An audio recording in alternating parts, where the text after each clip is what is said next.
Hi, it's Paula from On a String, and I'm going to be doing a Facebook Live pre-record for you tonight for Linda's from Banjos Bead House, and I'm going to be demonstrating what I made from the October inspiration box. So if you've actually purchased one of those, it was called Shades of Rose, and it had lovely beautiful pink components in there, including some really lovely glass discs from Liz at Creative Artifacts and some really beautiful wire components from Kaya at K2 Designs. So I'll actually show you some of the things that I made from that pack, but I'm actually going to demonstrate today how to actually make the tassel pendant that I created using the mandala piece, the tassel, and a couple of other bits and pieces. So bear with me while I flip the camera around and you'll get to see everything that I've been doing with this inspiration box. So what I love about the idea of an inspiration box is that all the components that come in it, you then get to be creative with them and make up whatever you wish out of those pieces. So I talked a little bit about the glass discs and wire components. So this is the drop earring that I created from that. So that's based also on a tutorial that I've got called the flower dangle earring, but these beautiful wire components from Kaya just set off Liz's glass perfectly. So that's one piece that actually came from the box. Another one that I actually did was the box actually also contains some beautiful lovely rivolies and little tiny drop pearls. So I just created these little tiny earrings from that as well. So I named those ones the Linda Star earrings because that's what they look like. And you know, we all love Linda in the box. So this is a really nice way to recognize that. And they've got those little tiny demi rounds in each corner of those as well. The third thing that I created was a cocktail ring. So this idea of using bead embroidery foundation and some of the crystals and pearls that were in the set to actually make a ring. So I just backed that onto a ring base, a little bit of beader embroidery. And to me, it looks a bit like a Mexican sort of sombrero or something like that. But yeah, that's just a bit of a cocktail ring that I created there as well. And then the fourth thing that I did was this tassel pendant. So using some of the little rose gold flowers, crystals and pearls, the silky tassel, and I beaded that and made this pendant. So I'm actually going to demonstrate that for you today, how I actually did that. So what your kit contains, or the box contains, is a rose gold mandala piece, a tassel, some of these little rose gold flowers as well, some other sort of little rose gold pallety type beads, I suppose you'd call them. They've got a little sort of hex shape on them, and then some other sort of little crystals and pearls in that sort of 4mm shape as well. So that's what we're actually going to use to decorate the mandala. And the second part of that was actually decorating the tassel as well. So I'm going to demonstrate both of those things for you today. So bear with me while I get out my thread. Now to use this, I'm actually going to use the smoke thread in, the crystal thread in the Fireline 6 pound. So this is the white thread. Most projects I actually do use the smoke, the grey coloured one, but for this I'm actually using the white because it's got such a pale sort of colour background and palette to it. And the beauty of this mandala piece is it has automatically in it, of course, a ring for us to actually then attach a chain, or as I've done in this circumstance, a silk ribbon onto it as well to attach it. So you can use that existing ring to create anything off. On another project I actually cut that ring off and then attached it a different way. So, don't be frightened to actually remove that if you want to come up with a different way of actually attaching it. So what I've actually done here is I'm using these existing holes that are in the piece to actually capture with some seed beads and thread the beads in a sort of a fringed format. So what I've actually just put out on my bead board is some of the size 11 and 15 beads that came in that little inspiration box as well, and they're called a metallic pink and blush pink in the seed beads, and they're a really beautiful addition to go with that as well. So what I've done is I actually just pick up a size 11 bead. I'm going to pick up one of the little pink flowers and then the pearl, then another size 15 bead. So the pearl actually becomes like a stamen in the center of the flower. Now I'm just going to make sure I've got enough tail thread to hang on to there. And then I'm going to skip over that size 15 bead and then go all the way back through those beads. So you can see there I'm just sort of going all the way through. But I'm now going to attach on the other side of my mandala. So I'm using the base and those holes to really capture those flowers and things really tightly. And I will go back and tie that off so that it is, much more secure. So I just keep adding on that idea of fringing. So picking up a size 11, a feature bead, and then a size 15, and then skip over the 15 and go back through all those beads again and back through that hole. Now while I've got it here at this sort of angle, I'm actually just going to tie off that tail thread in a knot at the back of my work so that it starts to hold that more and more secure.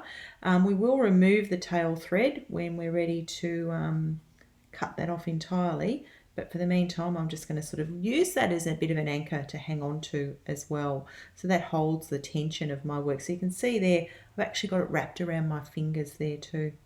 So I'll just come up through the beadwork again, or through the frame, pick up again that sort of combination of, say, a pearl, a size 11, a flower, a pearl, and then a 15. Then go back through again. So it's now building that sort of little stamen look on the mandala. It becomes a feature of the flower. And go back through again, and each time I'm sort of pulling that tighter and tighter, it's making it more and more secure. So continue picking up that fringe again. So this time I'm doing the crystal with that as well, and popping that through and continuing to go through the holes in that mandala piece. And so that's creating a really nice foundation. And when I come back through on the other side, so you can see there, you very slightly see the threads that are on the other side. That's because I'm using the crystal thread. It's making a really nice 3D sort of effect with this piece. So I personally love working with metallic components and incorporating them into beadwork. So whether that's doing something like this, a decorative sort of 3D fringe effect, or creating a brick stitch element around the outside, or using them as a feature, in a beaded piece. Metallic components just give your jewellery just that little bit more of a commercial look, I think. They make it look a bit more like something that potentially somebody would buy at a retail sort of store. But they still have that component of being a handmade piece as well, which I love to do. So I'll just keep going through my little mandala and stitching that really securely. I'll probably just add in maybe another pearl at the bottom there. No, maybe another 2. Let's make it a bit more even. And that time I've managed to, look at that, I've caught my thread that way, so I need to bring that back out again and redo that little loop because that's gone in the wrong area. This is what happens when you're demonstrating on the fly. So I'll now pick up my 11, a pearl, and a 15. And then go through all of those again, skipping over the 15 again. Going back through. So you can now see I've got this really nice sort of, 3D effect on the top of the mandala. So it just creates that sort of really beautiful look. So I'm actually now just going to reinforce the back. So I'm going through all of those threads at the back there and just doing a little sort of a half hitch knot there. And drawing on that pretty tightly so that it's secure. And then when I'm happy with how secure that is, I'll just burn the ends of those threads off with my thread burner.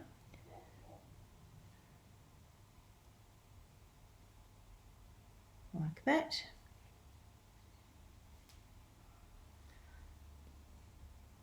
So you can see now, they're really nice and secure on there. I'm now just going to get my thread burner, buzz off the tail there and then buzz off that thread. So you can see now that's the mandala piece is actually finished with those little flowers on it. So the secondary part of that is actually adding on a tassel.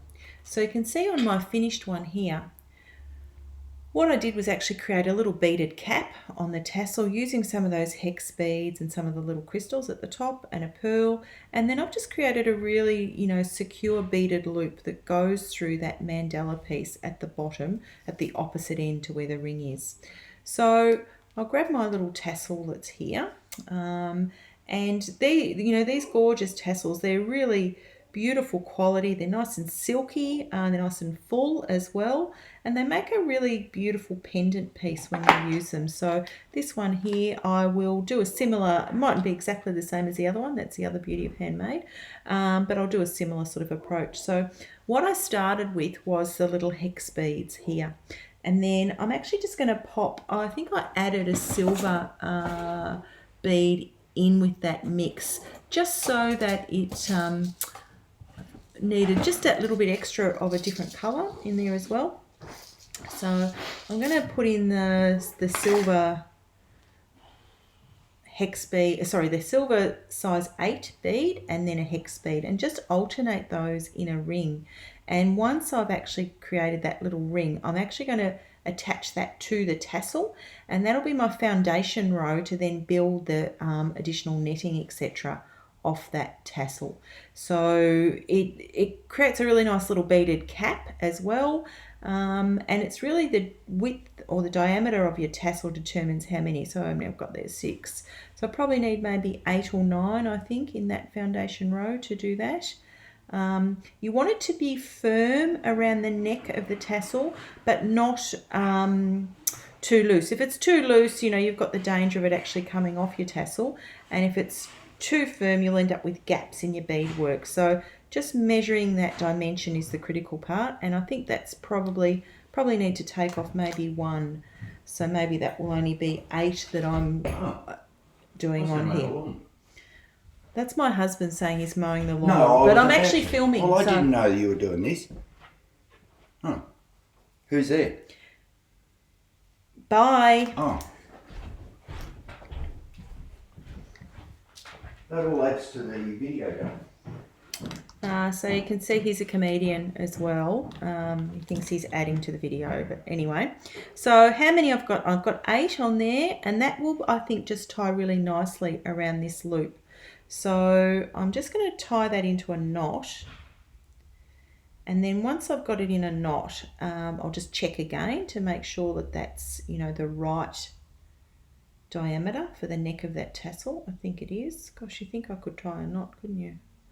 Okay, and make sure it's not too gappy. So see, oh, look at that, it's perfect. So see what I mean by gappy. What I don't want to show is any of the sort of the threads, but I can see now that's just about the perfect diameter to go around that. So I'm now just going to double knot that ring so that it's secure. But then the trick with the tassels, I find, is to do a couple of stitches through the neck of the tassel so that your little beaded frame or foundation piece stays in place. If you don't actually stitch through it, you've got the danger of it actually sort of moving. So I do like to just, so I'm just going to run the needle all the way through that tassel like that.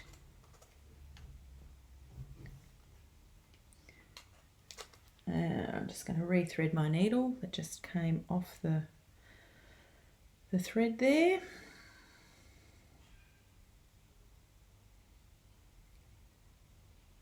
Oh gosh.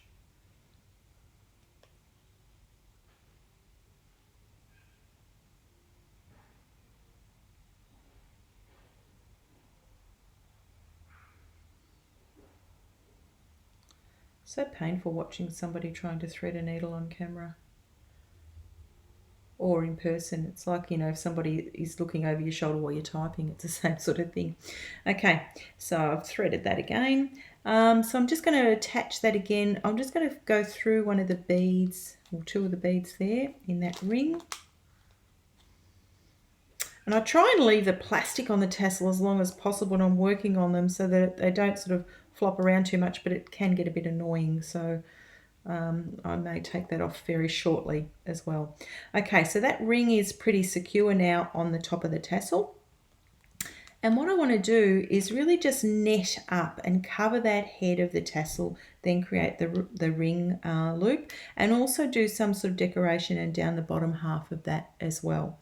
So I'm going to use the beads that I've now put in this little foundation ring as the starting point for that netting. So I'm coming out of a size 8 bead, and I'm actually just going to add on there maybe, I think probably 3 size 11 beads that are just going to go over that little hex bead. Look at that, they make a really nice arch over that hex bead. So I continue to pick up 3 size 11 beads, go over the hex bead. 1, 2, 3, over there. Oops. And continue that all the way around. And so there's my first row of my netting foundation sort of started. And when you're doing a netting piece over the top of a tassel like this, I like to sort of work in multiples, you know, of 3 or 5 if I can, so that it automatically creates that top point for me to do the next netting component from. If 3 or 5 don't work and I have to use an odd number, you know, say 4, then I would use the top 2 beads of that little arch for the netting. But in this circumstance, 3 works beautifully. You can see there I've got to take the plastic off the tassel now because it's come off of its own accord. So I'm actually going to net up by going up through the center of one of those little groups of 3. And now I'm going to add on a group of 5 size 11s, go through the next bead like that, the next picot bead, so 1, 2, 3, 4, 5, go through the next picot bead again. So you can see now I'm creating these, I went through 2 there, not 1, so I'm just going to undo that. See there I went through 2 size 11s rather than just 1, easy to do. I'll just come back through that one there. Make sure it's not looped like it just was. So pick up 1, 2, 3, 4, 5. Go through that next size 11 there. 1, 2, 3. Jumping all over the place. 4, 5. Through the next size 11. 1, 2, 3, 4, 4, 5. Through the next one. So now I'm sort of building up the wall of this little net to go around the tassel. Looks a bit like a crown, doesn't it? 4, 5, through the next one. 1, 2, 3, 4, 5.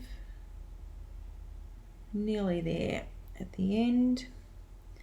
1, 2, 3. Probably need some more beads out, Paula. Yes, I do.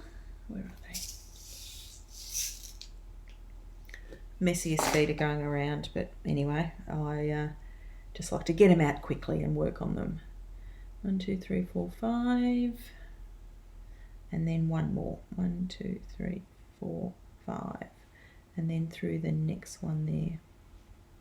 Okay, so you now see I've got this sort of loosish net around the top of my, or around the next row of my tassel. So I'm coming up through to the center bead then on that net again, and I'm going to continue that 1, 2, 3, 4, 5. Yeah, I think I am. Yep, and that'll just draw that closed up the top of that particular tassel. So, and then we'll finish off the top part. So 1, 2, 3, 4, 5 again, all the way around. And then I'm just going to draw the top of that tassel closed. I think that'll probably be about the right size. If not, I'll just add maybe one more bead in. And that will give me a really nice crown on the top of the tassel. And it's beautifully netted, so you don't see, you know, the string that holds the tassel together or anything like that. It all gets covered. Sometimes, depending upon what I'm making, I might cut that string away. if it's going to interfere with the design. But if not, I just tend to leave them in the tassels and just trim them back so that it still retains that round shape without actually removing that net, that little string that holds it. But don't be frightened, you can cut them off, but you just got to make sure that it's still secure by either beading through or stitching through if you need to. But the string on the design sometimes can be in the way, so I have been known to remove them, but if I don't need to, I won't. I'll just leave it on there. So I'm nearly at the top. So you can see it looks really loose at the moment, but the aim will be to tighten that whole net up by drawing it really tightly around the top, and that will be the neck of the tassel will be sort of contained in the top of this little crown. And I've got maybe 2 more to do, and I need some more beads again. So 1, 2, 3, 4, 5. 1, 2, 3 in that little net there. How many have I got? 1, 2, 3, 4, 5. One more over there. 2, 3, 4, 5. There. 2 more to do. 3, 4, 5. In here. So once again, thank you, Linda, for this opportunity for me to demonstrate for everybody the Shades of Rose October box. I was really excited when Linda sent me a box to do a bit of a pre-sample with, because not only are they my favourite colours, but I really love the fact that, I get to be creative with all of these pieces and come up with designs for people to use. So I hope you enjoy looking at all of these as well. So have I got that right there? Have I missed anything? It doesn't look like it. 1, 2, 3, 4, 5. I've missed something there. I think I'm wrong on the previous row. Goodness gracious, I'm going to just undo that because there's something wrong.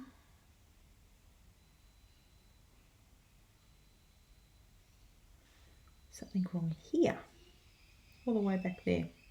So if you've watched this far, just ignore me while I just undo that bit. This is the beauty of, demonstrating on the fly, is that sometimes something will happen. And here, what did I do wrong there? I went into that one instead of that one. So, don't be frightened. You can recognize a mistake pretty easily when you're beading. The count is not right or whatever. And, my error in that little circumstance was in the previous row. So I just quickly undid that and went back a row. So 1, 2, 3, 4, 5. That was the bead I needed to go into, not the one I actually went into. So now I'm just going to move up again. So now that I rethink that, I don't think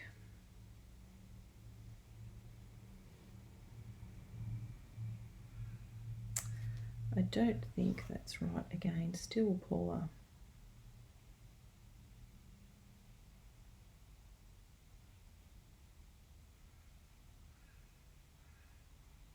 Oh yeah, no, that is right. It just didn't look right, but it is right. I don't think I'm going to do another row of 5 around that now that I look at it. I think probably only maybe a row of 3, or I might even pop some more of the silver beads in there. So, designing on the fly as you go like this without a pattern, sometimes you'll have to undo something and just, try it again, but it's the way I tend to work. I don't necessarily always know exactly what is going to happen as I'm designing. It will be something that evolves as I work on the piece. So, okay, so I'm now coming out of, yeah, that's right. So this time I'm actually just going to go back to the silver beads and add a size 8. So if you saw me add 2 rows of the 5, ignore that, because now we're only adding 1 row of the 5. And when I add this silver bead in here like this, what it does is start to close up that net really tightly. You can see there it's tightening that up around the top of the tassel. Yeah, that's better. So design on the fly. This is what happens. You know, sometimes you might change your mind as you're actually creating something. And, you know, the beauty of a little inspiration box like that with what Linda provides in it is you do have the opportunity to use what's in the box, or you can add your own beads like I have. You know, in this circumstance, I've just added in the little silver beads because everything else that I needed was actually in there. Okay, so you can see now I'm really creating that nice tight net that goes around the top of that tassel. So I'm actually going to go through all those beads again just one more time. And then, you know, I might add something else into those sort of little net holes that are there as well. We'll see how that sort of all fits together.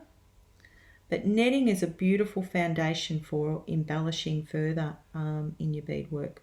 So, you know, it's a really simple technique, but it's a really nice one, you know, to just embellish. So you can see now I've got these really nice sort of holes that still show the tassel through them, but they're nice and tight now around the neck of the tassel, the head of the tassel.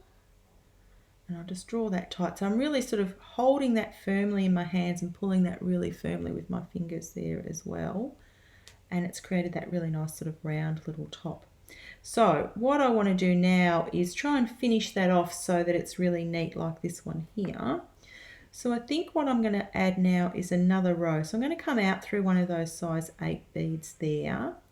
But I'm actually going to just skip over every second size 8. So I'm going to add 3 beads, skip over the size 8, add 3 beads, and I'm using the size 11s, skip over the size 8. And remember at the start I started with 8 beads in this little foundation ring, which is perfect because it's a, you know, number divisible by 2 or by 4, which works really well when I'm missing every second bead there as well. And then I'm just going to come up through that top size 11 there. Okay, and now I'm just going to add a size 15 in between each of those little peaks because that's the right size and number to decrease every time. So, you know, I haven't decreased the number of beads that I'm using. What I've decreased is the bead size, so that helps that cone actually become a bit narrow at the top. And when I draw that tight, you can see there now I've got a really nice top on the top of my tassel. So I'm going to go through all of those again, those beads, and then I'm just going to create a really nice ring loop, beaded loop, that will go through the bottom of our mandala piece that we decorated earlier. Okay, so I'm going to draw that tight. And now I want to pick up, you know, I think I picked up a pearl first, so let's pop a pearl on there first, which is that sort of decorative finish now to the top of the tassel, like that.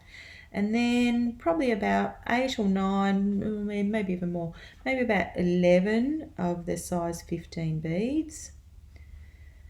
And that creates a loop that's a little bit free hanging as well. So 5, 9, 10, 11.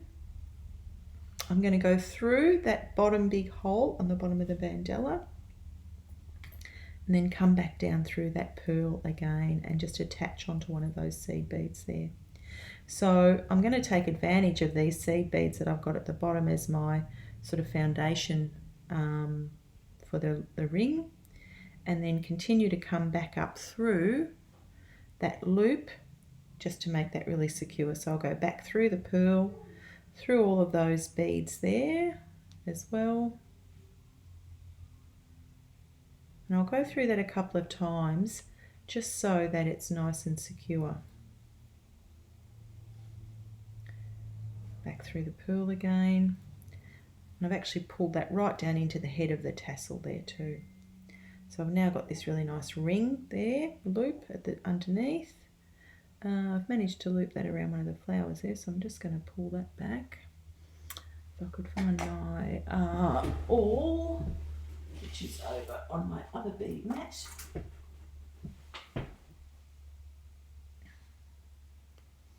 You can see there I've grabbed that right around the flower, so I'm just going to unloop that from there.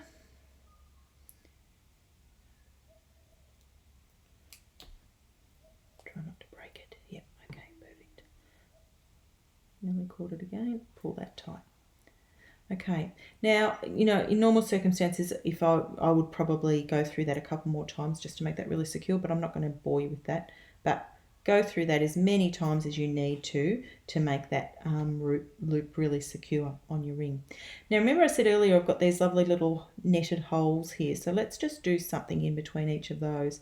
So I'm coming through that center netted hole there, and how many of these have I got? I've got 1, 2, 3, 4, 5, 6, I've got 7, 8 hexes left. Perfect. So I'm going to just add one of those in. So I'm just going to go across in between the center of each of those holes and add in a hex bead just in between each of those little netting holes there. I might come back and add something else in between them in a minute. We'll just see how that looks. But it's really just a case of continuing to embellish that net. Thread my needle again. Wherever there's an opportunity to. So you want to try and see some of the tassel if you can, but you know, if you've got these sort of really nice anchor points, you can add and embellish on each of those as well. So it's really up to you, you know, how much or how little you want to put onto your piece. When it gets a bit tricky now when we're working with the mandala in there as well. But you can see now we've got this really gorgeous effect of the hexes coming out of the sides there of the tassel.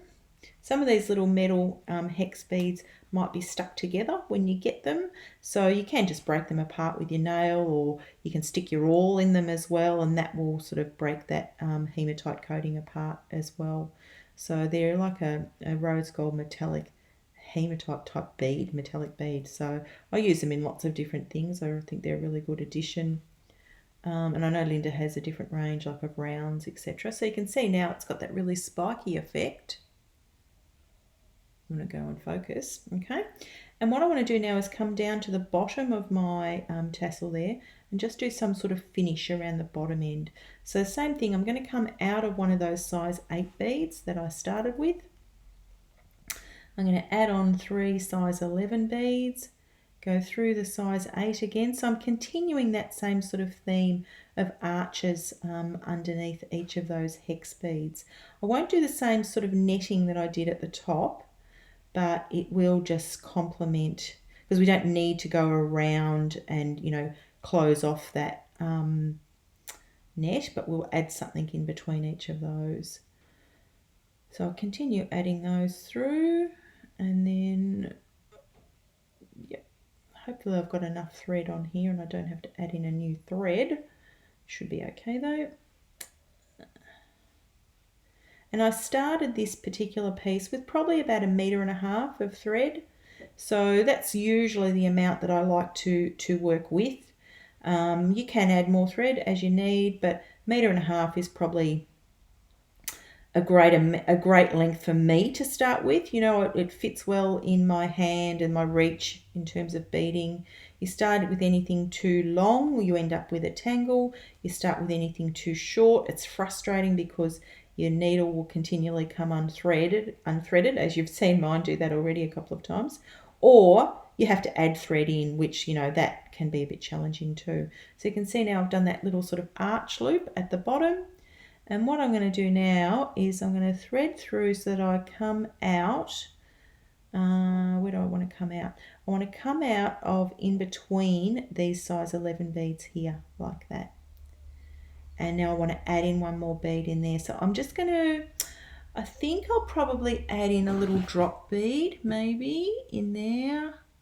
Let me just grab out my drop beads in the silver. And because that gives a really nice finish. So you can see here all I've added to my piece here is, you know, a couple of little silver accents. So now I'm going to go through all 3 of those beads again there now as well, with that little drop that just fits there nicely in between that tassel. So pick up another little drop, go through 1, 2, 3, all 3 beads there, like that. Pick up a drop, go through all 3. 1, 2, 3. And that's my original sort of tail thread, so I will remove that at some point. 1, 2, 3. They can become annoying, but it's great to have a reasonable sized tail to hang on to.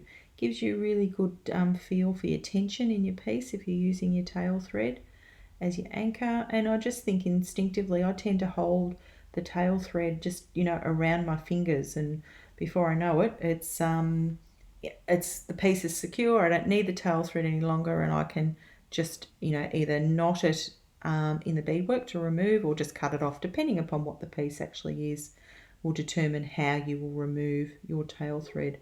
I'm a bit of a I'll just burn it off and cut it, but you know, sometimes you do have to weave the tail thread in depending upon what you're doing.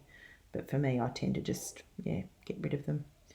And continue to go through. So we're almost finished this piece. So what have I been working at this? Maybe, how many minutes? 35 minutes. So that's not too bad, you know, in terms of a piece. There's a couple of things as I said, I would do a little bit more securing, would be around the loop, etc. But you don't need to see me do that. You'll know that. So there you go. There's our sort of little piece finished with a really nice decorative top on the tassel. I think it could probably still have a little bit more added in here in terms of the embellishment on the outside. It needs then a silk ribbon or chain or something added to it. And there is a pendant tassel piece. And as I said, like each one is, you know, they're similar but different. They're not exactly the same. The head of the tassel is slightly different. The placement of the flowers is not exactly the same. So each piece becomes unique. So I hope you really enjoyed seeing the demonstration of that. I'm just going to flick the camera so you get to see me, not upside down. There I am. So I hope you really enjoyed it. As I said, this is the sort of piece, you know, that you can wear really easily on your shirt, neck, etc. It's something that, you know, people love to see tassels. They're a gorgeous piece to actually wear. So I hope you enjoyed seeing that in the October Shades of Rose box. Thanks again, Linda, for the opportunity to actually do this Facebook Live for you. I love doing them. Hope you enjoyed it too. I'm Paula from On a String, and I work with Linda on a range of different projects. So thanks everybody for watching. Bye-bye.